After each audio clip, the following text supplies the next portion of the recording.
কড়াইয়ে তেলটা গরম হয়ে যাওয়ার পর আমি এখানে গোটা জিরে দিয়ে দিচ্ছি। আপনারা হিংও দিতে পারেন এর সাথে, কিন্তু আমি এখানে হিং দিইনি। আর এখানে সেদ্ধ করা আলুগুলো আমি এই জিরার মধ্যে আর কি দিয়ে দেবো। আর গ্যাসটা একটু মিডিয়াম ফ্লেমে রাখতে হবে, তাতে একদম লোতে রাখবেন না বা একদম হাইতেও রাখবেন না। আর আলুগুলো কম থেকে কম তিনটে দিয়েছি। এর মধ্যে আমি নুন, হলুদ আর লঙ্কার গুঁড়ো দিয়ে দিলাম। আপনারা আপনাদের মতন অনুযায়ী ঝাল দেবেন। এর মধ্যে আমি জিরে পাউডার দিয়ে দিচ্ছি।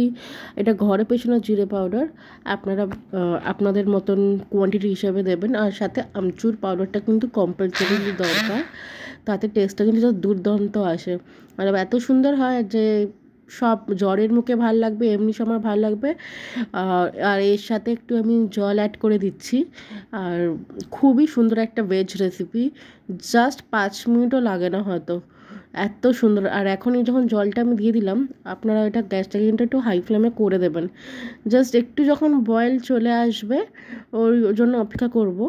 তো অলমোস্ট আমার খুব সুন্দরভাবে দেখতে পাচ্ছেন বয়েল চলে এসছে। এর মধ্যে আমি অ্যাড করে দেবো কসুরি মেথি।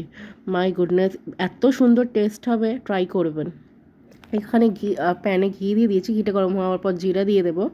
জিরাটা ভালো করে আর কি হয়ে যাওয়ার পর ওর মধ্যে নুন দিয়ে দিলাম, গোলমরিচের গুঁড়ো দিয়ে দিলাম, ধনের গুঁড়ো দিয়ে দিলাম। আর আমচুর পাউডার তো কম্পালসারিলি দিতেই হবে। আর ভালো করে এটা হিলিয়ে নিতে হবে।